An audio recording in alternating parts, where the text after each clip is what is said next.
Good Tuesday morning, everybody. I'm actually recording this on a Tuesday, so that's surprising. Rarely happens. Welcome to another episode of Real Talk Tuesday. Today I'm going to be talking about me as a mom and the things that I swore I would never do and ended up doing, and the things I said I wanted to do and never did. Did I say that right? I think so.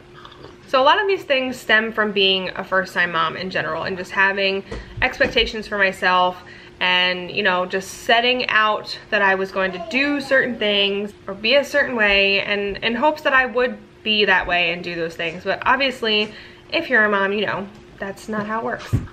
You really don't know what kind of parent you're gonna be until you have to be a parent and you have to make parental decisions and do other parent-like stuff. So I have a small list of things. This isn't gonna be like a real long thing. When I sat and thought about it, I realized for the most part I did what I wanted to do and I'm doing what I wanted to do and what I, you know, kind of set out to do. But there were definitely things that I didn't really plan to go the way it's gone or has been going. So the first thing is his food consumption. I swear it's like a first-time mom anxiety thing for me, where like I was just dead set on there is nothing in the world that is going to be better for my son, and I'm not going to do anything differently than feed him all organic all the time. That's what I thought. And I will say, for the most part, because he started eating solids at around 4.5 months, not very often, it was like once a day for a while, and then obviously gradually was more and more. I was making him purees, which when I got into making the purees, I would go to the store and I got the vegetables and fruits and I did it myself, and I realized as I'm doing this that, first of all, I can't afford for it all to be all organic, number one. And number two, the places that I could go that I'd be able to afford organic options, say like Aldi is a prime example, they have cheaper they have less expensive organic options, but they don't have everything that I wanted to give him in the option of being organic, and I just couldn't afford it. And even to this day, as far as like what he eats, I really wanted it to be very healthy. I wanted him to have a fruit or a vegetable at every meal, and the fact of the matter is, especially now at this phase of his life, my son is he knows what he likes. He knows what he likes, and that's what he wants, and that's it. He's not gonna settle for anything less. So like recently, for instance, he'll only eat peanut butter and jelly or grilled cheese or mac and cheese or a hot dog or chicken nuggets. He won't always eat his broccoli and carrots. He won't always eat peas or cauliflower. He'll never turn down fruit. I've never seen him turn down fruit. That's never been a problem. But I had to look at it then like one of two ways. You know, do I try to force this down his throat when it's not going to work? If he doesn't want it, he's not gonna eat it, like any of us. Or do I just give him what I know he likes, because he has to eat. He needs food in his belly. So it turns out that, well, he's just gonna get what he's gonna eat because he needs food in his belly. Another thing I said I wanted to do and ended up not even trying was cloth diapering. I, again, being very paranoid as I am and anxious about everything, read too much into all the bad stuff that can happen with any decision you make for your child.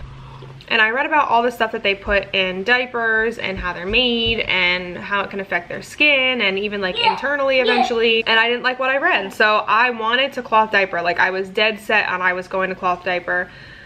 And I didn't. Number one, that was really expensive as well, which I think in the long run you do end up saving money. Like if you spend, say, $100 on a set of 5 cloth diapers, because I think that's roughly like what it would be. Think of how many boxes of diapers you buy a month and how much you're spending and how much you end up saving through cloth diapering. But I didn't have the money up front. I didn't have the money up front. I wasn't gonna ask for the money up front, number one.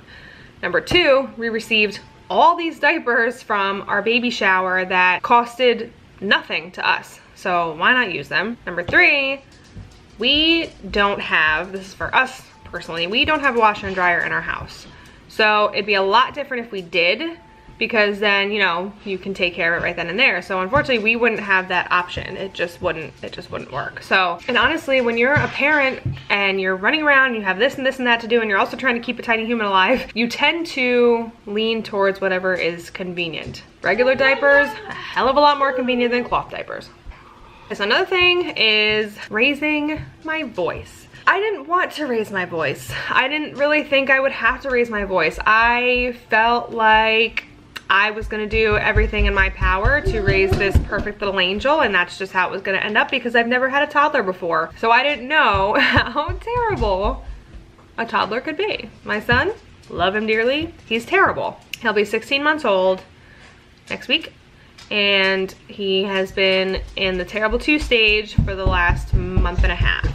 I don't care what anybody says. They don't have to be 2 to be terrible. And sometimes I have to yell. Like for us personally, his biggest thing right now, which drives me up a wall, is he takes his toys and he smacks the TV screen, or even with his hand, he smacks the TV. And like, it's one of those things where like we've tried, trust me, we've tried to just like ignore him, because he does it and he'll like stare at you like trying to get our attention.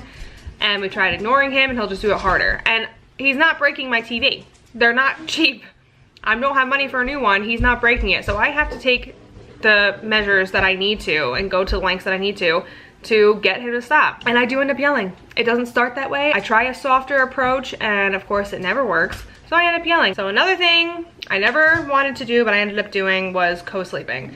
Now I definitely didn't do it like some people do, and I'm not shaming at all. You parent how you want to parent, you make your own decisions. I'm totally for that. Not against it at all. For me, I just didn't want to co-sleep because I did not want him to become dependent on sleeping with me. I just knew that's not what I wanted. I love my sleep.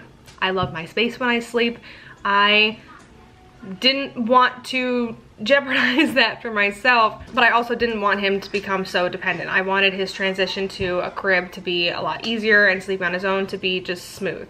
There were a few times where if I wanted to rest at all, I had no choice. Like when he was much littler, he went through a phase of waking up in the wee hours of the morning once, and he would not go back to sleep unless he was brought into bed.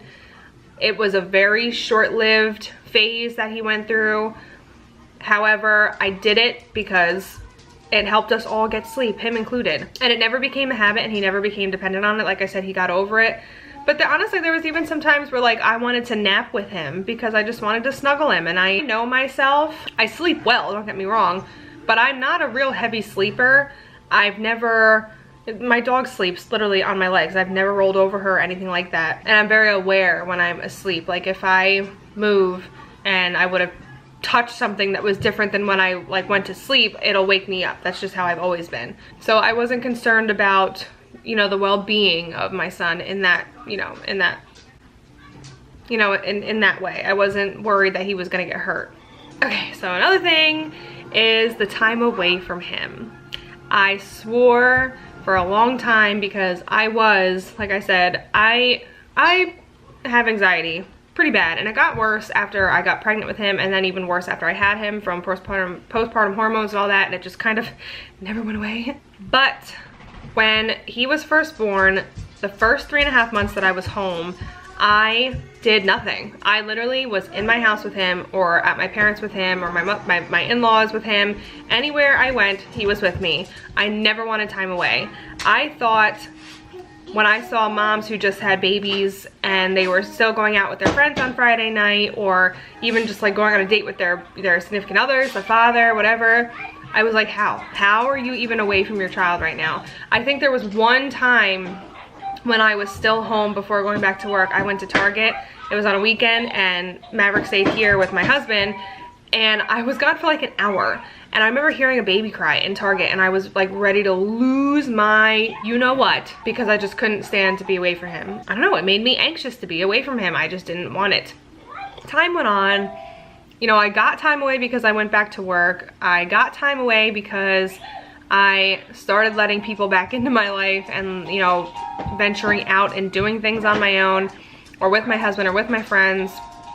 And I realized how much at peace sometimes it brings you, and how sometimes you really need that time away and you just need some adult interaction, and you just need to not worry about anybody but yourself. And that might sound a little selfish, but if you're a mom, you know where I'm coming from. It's okay to worry about yourself and just yourself for if it's even just an hour. It's okay.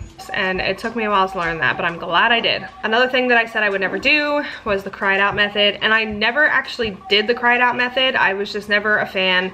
I personally couldn't just handle sitting there listening to him scream. I couldn't do it. Again, if it's a method that works for you, great. If you can handle it, great. I just personally, no. I did always use the complain it out method. If my son was laid down and he wasn't crying. You know as a mom, there's a distinct, or parent, there's a distinct difference between them crying and them complaining. Distinct difference.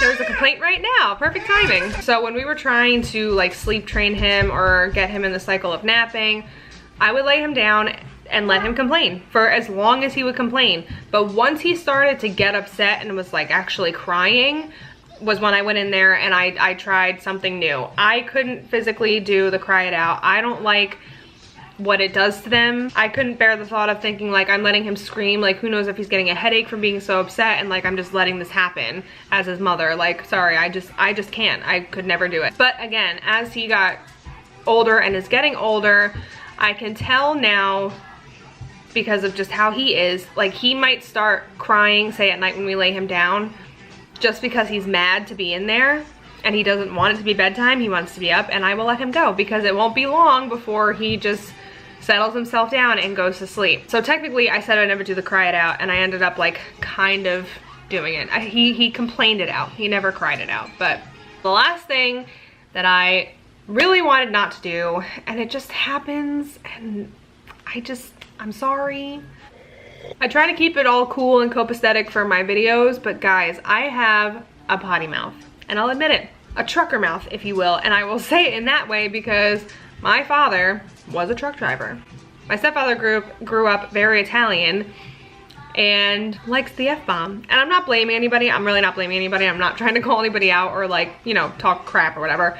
I'm just saying like that's what I was used to and that's what I grew up with. And I don't know, maybe it's like a Jersey thing too. I don't know. There was just a lot of, I just remember hearing a lot of it when we lived in Jersey. And then as I grew up, it just kind of became a thing. Like I use certain words for emphasis or when I get angry, and I really thought to myself that I was gonna do better when it came to saying things in front of my son, but it's just so embedded in my head that sometimes it just comes out. And I will say, I definitely do try. I cannot discredit myself, and don't you discredit me, because I do try.